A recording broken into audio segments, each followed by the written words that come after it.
o nome do Criador já foi revelado. E ele sempre cumpriu as suas promessas e cumprirá sempre. No livro de 1 João, capítulo 2, verso 23, ele fala: todo aquele que nega o Filho também não possui o Pai. O que confessa o Filho também possui o Pai. Mas vós procurais que permaneça em vós o que ouviste desde o início. Se em vós permanece o que ouviste desde o início, vós também permanecerei no Filho e no Pai. Esta é a promessa que Ele mesmo vos fez, a vida eterna. Está aqui a promessa que Yahweh dos Exércitos nos fez. Vamos ler Hebreus capítulo 6, versos 13 e 15. Com efeito, quando Yahweh fez a promessa a Abraão, não havendo um maior por quem jurasse, jurou por si mesmo, dizendo: eu te acumularei as bênçãos e te multiplicarei grandemente. Abraão foi perseverante e viu a promessa realizar-se. Invocaremos o nome naquele dia. E a outra questão, irmãos, mas é só isso? Invocar o nome? É só invocar o nome pronto e já estamos salvos? Claro que não. Se eu falar que é só invocar o nome, ninguém vai precisar obedecer. Logo todos poderão ser salvos. Agora eu mesmo me pergunto: e aqueles que não souberam do nome do Eterno, do seu Filho? Os que já morreram? Esta é outra questão na qual vamos abordar. Os que morreram sem saber, certamente invocarão o nome do Altíssimo naquele dia. O que acontecerá com eles naquele dia? O Criador, Ele sabe o que fazer. Ele saberá o que fazer naquele dia.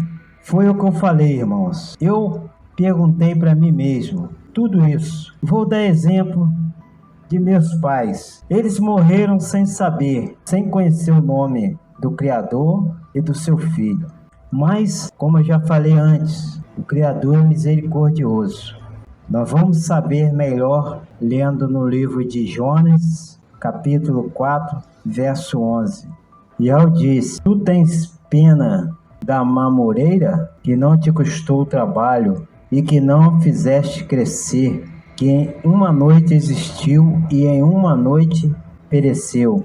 Eu não terei pena de Nínive, a grande cidade, onde há mais de 120 mil seres humanos que não distinguem entre direita e esquerda, assim como muitos animais. O Criador aqui estava falando para Jonas. Se os irmãos lerem os versículos antes, capítulo 4, os irmãos vão perceber qual foi a conversa de Jonas com Yahweh dos Exércitos. E ele fala: mas isso trouxe a Jonas um grande desgosto, e ele ficou irado.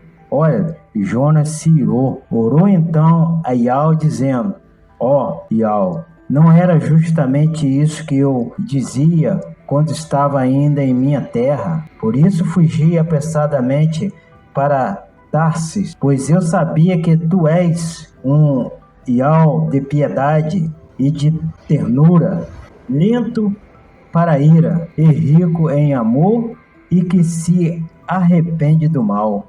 Jonas, ele desejava a destruição daquele povo, porque era um povo rebelde, era um povo que lutava contra eles na guerra. Então o desejo dele era que o Criador destruísse aquele povo. Mas o Criador não pensa como nós pensamos, irmãos. Se o Criador pensasse como nós pensamos, com o mesmo pensamento, não existiria ninguém nesta terra. Verso 3 do capítulo 4.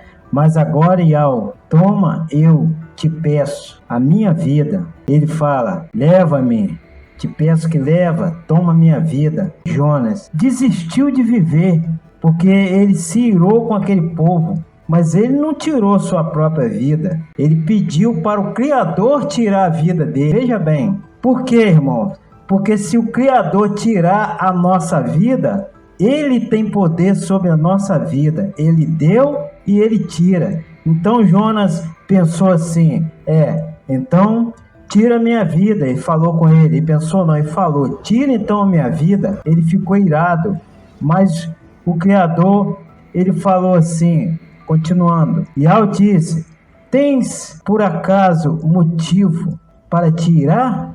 E Jonas saiu da cidade e instalou-se a leste da cidade. Lá construiu uma tenda, assentou-se à sua sombra para ver o que aconteceria na cidade. Vamos ler ainda no livro de Atos 17, verso 29. Se nós somos da raça divina, não podemos pensar que a divindade seja semelhante ao ouro, à prata ou à pedra, a uma escultura de arte, engenho humano. O Criador aqui, no verso 30, ele fala, por isso, não havendo em conta os tempos da ignorância, Yahweh agora notifica aos homens que todos e em toda parte se arrependam, porque ele fixou um dia no qual julgará o mundo com justiça por meio do homem, a quem designou. O tempo da ignorância acabou. Por isso que eu falei lá atrás, irmão, deu exemplo dos meus pais, eles não sabiam. E ele fala que, porque ele fixou um dia no qual julgará o mundo com justiça por meio do homem. Mas que homem?